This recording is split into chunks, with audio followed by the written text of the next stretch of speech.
जी नमस्कार, मैं Indresh Mishra, diamond public high school Panna ideal Sanskrit teaching में आपका स्वागत है। बच्चों, क्लास 7th सप्तम कक्षा षोडशः पाठः 16 पाठ 7वीं क्लास प्राचीन भारतीय वैज्ञानिक।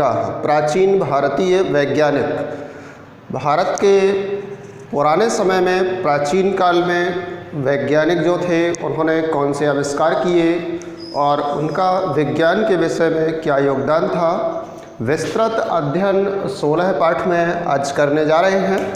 आप लोग अपनी सब किताब निकाल लेंगे और पेज नंबर देखेंगे 68, पेज नंबर 68 षोडशः पाठः प्राचीन भारतीय वैज्ञानिकाः। एकस्मिन् विद्यालये आचार्य छात्राणां मध्ये वैज्ञानिकानां विषये वार्तालापः प्रचलति। एक विद्यालय में आचार्य और छात्रों के मध्य वैज्ञानिकों के विषय में वार्तालाप प्रचलित है। कोई एक विद्यालय है जिसमें आचार्य और छात्रों के मध्य वैज्ञानिकों के विषय में एक वार्तालाप प्रचलित है। आचार्य कहते हैं, छात्राः किं यूयं जानीत यत् रेखागणितस्य नवविंशतिमं प्रमेयं किम्। आचार्य छात्रों से कहते हैं, हे छात्रों, क्या तुम सब जानते हो कि रेखागणित की 29वीं प्रमेय क्या है? रेखागणित की 29वीं प्रमेय क्या है? छात्राः आम जानीमः पाइथागोरस प्रमेयम इति। छात्र कहते हैं, हाँ जानते हैं पाइथागोरस प्रमेय इति, ऐसी। आचार्यः एतस्य नामकरणस्य कारणं किम्। आचार्य पूछते हैं अगला प्रश्न छात्रों से, इसके नामकरण का क्या कारण है? पाइथागोरस इस प्रमेय का नाम है, इसके नामकरण का क्या कारण है? प्रशांतः एक छात्र है, उसने कहा, अस्य प्रमेयस्य आविष्कर्ता पाइथागोरस नाम का वैज्ञानिकः आसीत्। इस प्रमेय के आविष्कर्ता अर्थात इसकी खोज करने वाले वैज्ञानिक का नाम पाइथागोरस था। अतः तस्य नामना एतस्य नामकरणम अभवत्, अतः उनके नाम से इस प्रमेय का नामकरण हुआ। आचार्य तो आचार्य कहते हैं, सम्प्रति ऐसा एवं प्रचारः परंतु पाइथागोरसतः 1500 वर्ष पूर्वम् आचार्यः बोधायनः सुलभसूत्रे एतस्य प्रमेयस्य प्रयोगं कृतवान्। भारतीय अंकाः अपि ततः पूर्वम् आसन्। आचार्य ने कहा, आजकल ऐसा ही प्रचार है। सम्प्रति ऐसा एवं प्रचारः, आजकल ऐसा ही प्रचार है, लोग ऐसा ही जानते हैं कि पाइथागोरस नामक एक वैज्ञानिक थे, उनके नामकरण से ही इस प्रमेय का नाम हुआ। आजकल ऐसा ही प्रचार है, किंतु पाइथागोरस से 1500 वर्ष पूर्व, पाइथागोरस का जब जन्म भी नहीं हुआ था, उनके जन्म काल से 1500 वर्ष पूर्व आचार्य बोधायन ने सुलभ सूत्र में इस प्रमेय का प्रयोग किया था।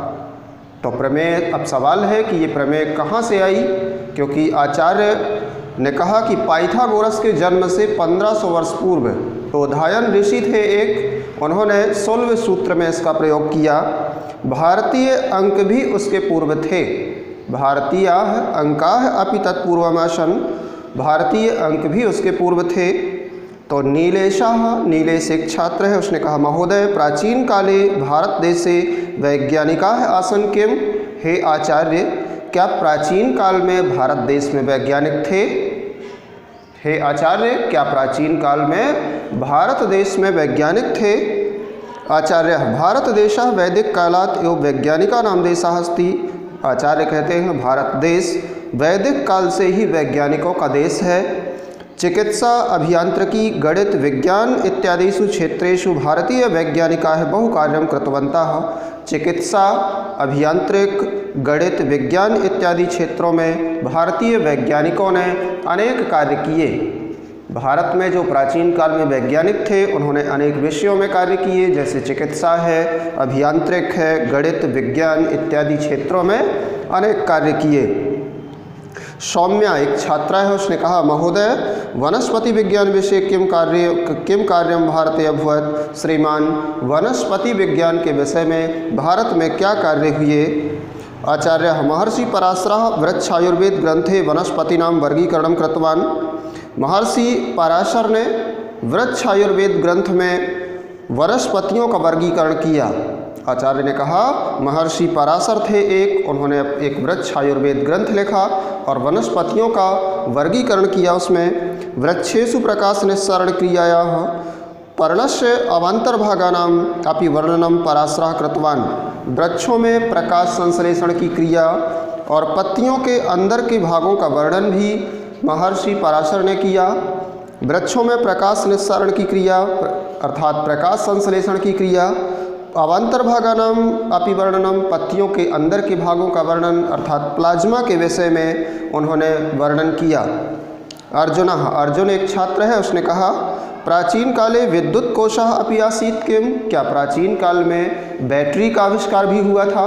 क्या प्राचीन काल में बैटरी का भी आविष्कार था? आचार्य अवश्यमेव आसीत्, आचार्य ने कहा अवश्य था।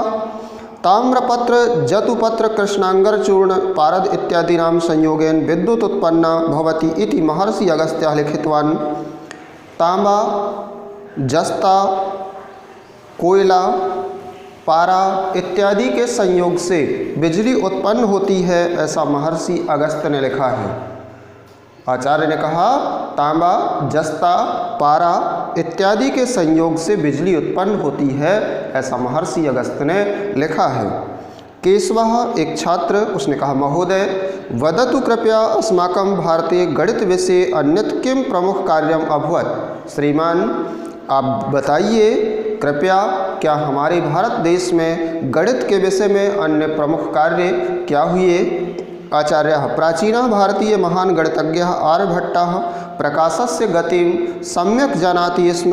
पृथ्वी गोलाकारः अस्ति, पृथ्वी सो अच्छे भ्रमति तेन एव दिवरात्रिः भवतः। आचार्य ने कहा प्राचीन भारतीय महान गणितज्ञ आर्यभट्ट प्रकाश की गति को भली भांति जानते थे। प्राचीन भारतीय वैज्ञानिक महान आर्यभट्ट गणितज्ञ थे जो वो प्रकाश की गति को अच्छी तरह से जानते थे। पृथ्वी गोलाकार है, ये अपने अक्ष में घूमती है, उससे ही दिन रात्रि होते हैं। पृथ्वी सूर्यस्य परिक्रमां करोति तेन एव षड् ऋतवः भवन्ति। पृथ्वी सूर्य की परिक्रमा करती है, इस कारण से ही 6 ऋतुएँ होती हैं। सप्ताहे दिनानां क्रमः प्रकाशस्य गति कालगणना खगोल विज्ञानम त्रिकोणमिति इत्यादिषु क्षेत्रेषु आचार्य आर्यभट्टः बहु कार्यं कृतवान्। आचार्य ने बताया कि सप्ताह में दिनों का क्रम, प्रकाश की गति, समय की गणना, खगोल विज्ञान, त्रिकोणमिति इत्यादि क्षेत्रों में आर्यभट्ट ने अनेक कार्य किए। आदित्यः एक छात्र है, उसने कहा आचार्य भास्करः अपि गणित विषये कार्यं कृतवान् किम। हे आचार्य, क्या भास्कर ने भी गणित के विषय में कोई कार्य किए? तो आचार्य ने कहा आम हाँ, गुरुत्वाकर्षण सिद्धांतम पाई इति गणित चिन्हस्य मानं त्रैराशिक नियमादीनि भास्कराचार्यः प्रतिपादितवान्। गुरुत्वाकर्षण का सिद्धांत, पाई का मान, पाई एक गणित चिन्ह है, उसका मान, 3 राशियों के नियम इत्यादि भास्कराचार्य ने ही प्रतिपादित किए। शालिनी एक छात्रा है, उसने कहा महोदय चिकित्सा क्षेत्रे अस्माकं पूर्वजानां ज्ञानम कीदृशम् आसीत्। हे महोदय, चिकित्सा के क्षेत्र में हमारे पूर्वजों का ज्ञान कैसा था? तो आचार्य ने कहा शल्य चिकित्सायाः जनकः आचार्य सुश्रुतः प्रायशः सर्वाः शल्य क्रियाः करोति स्म। चिकित्सा के जनक आचार्य सुश्रुत प्रायः सभी चिकित्साएं करते थे। यथा त्वचारोपणम, नासिकारोपणम, कर्णरोपणम, तंत्रिका चिकित्सा, नेत्र चिकित्सा इत्यादि। जैसे त्वचारोपण अर्थात प्लास्टिक सर्जरी, नासिका नाक का प्रत्यारोपण, कान का प्रत्यारोपण, तंत्रिका चिकित्सा, नेत्र चिकित्सा इत्यादि। शल्यक्रियायाः यानि उपकरणानि सुश्रुतेन प्रयुक्तानि तानि एव उपकरणानि तथैव आधुनिक चिकित्सा क्षेत्रे प्रयोज्यन्ते।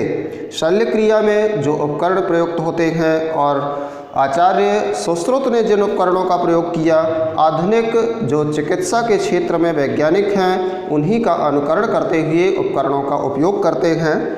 मोहिता एक छात्र है, उसने कहा आचार्य चरकः अपि भेषज रसायनम ज्वाला परीक्षणम वनस्पति आधारितम च चिकित्सा पद्धतिं निर्दिष्टवान। हे आचार्य, क्या चरक ने भी ज्वाला परीक्षण, औषधि रसायन और वनस्पति आधारित चिकित्सा पद्धति का निर्देश दिया। गरिमा महोदय प्राचीन भारतीय वैज्ञानिकानां नामानि तेषां आविष्कारः च विस्तरेण कुत्र लभ्यन्ते। गरिमा एक छात्रा है, उसने पूछा श्रीमान प्राचीन भारतीय वैज्ञानिकों के नाम और उनके माध्यम से किए गए आविष्कार विस्तार से कहाँ प्राप्त होते हैं। तो आचार्य ने कहा भारतस्य वैज्ञानिक परंपरा सुदीर्घा अस्ति। भारतीय वैज्ञानिकों की परंपरा बहुत लंबी है। तस्याः परिचयः संस्कृतस्य प्राचीन ग्रंथेषु प्राप्यते, और उनका परिचय संस्कृत के प्राचीन ग्रंथों में प्राप्त होता है। भारतीय जो वैज्ञानिक थे या गणितज्ञ जितने भी महान लोग थे, संस्कृत भाषा उस समय होती थी और अपने द्वारा जो लिखे हुए उनके ग्रंथ होते थे प्रायः वो संस्कृत में ही लिखे जाते थे। इसलिए इन वैज्ञानिकों के द्वारा भी जो लिखा गया है वो प्राचीन संस्कृत ग्रंथों में प्राप्त होता है। इस प्रकार से आचार्य और छात्रों के मध्य ये प्राचीन भारतीय वैज्ञानिकों के विषय में संक्षिप्त वार्तालाप था। आगे इस पाठ का अभ्यास कार्य होगा। आज के लिए इतना ही, कल मिलते हैं। धन्यवाद।